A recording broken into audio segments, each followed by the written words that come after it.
دانشجوی تاجیک حاجی مراد قلندروف را برای نجات یک کودک در شهر اوفا بعد مرگش مدال برای شجاعت دادند. فرمان با این مدال سرفراز گردانیدن حاجی مراد را رئیس کمیته ولایت‌های فوق‌العاده باشقردستان فرید گومیروف امضا کرده است.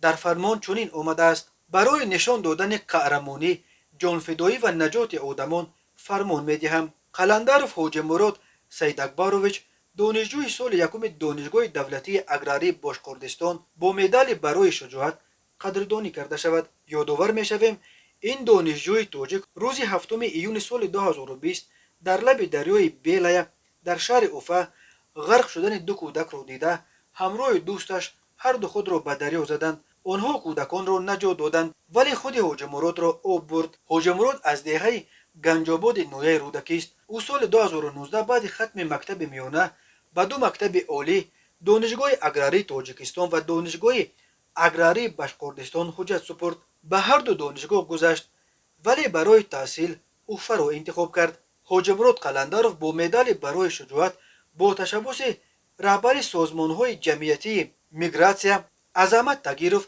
پیشبری کردند.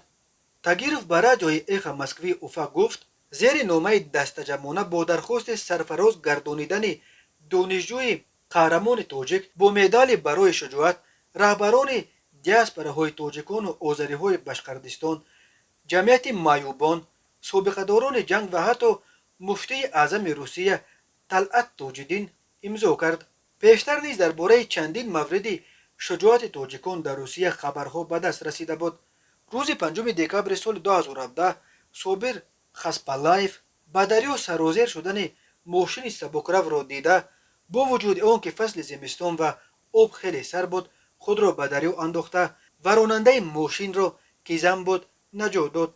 همین طور فرزان سلیمانوف ماه مارس سال 2018 برای کمک به نجات دهها نفر در سوختار در فروشگاه زیمنیا ویشنیا سزاوار جایزه گردیده ماه نوامبر سال 2019 بختیار عثمانوف 11 ساله را برای نجات دوست روسش از داخل چای آبی جوش در ولایت خباروفسک نیز با مدال برای شجاعت قدردانی کردند.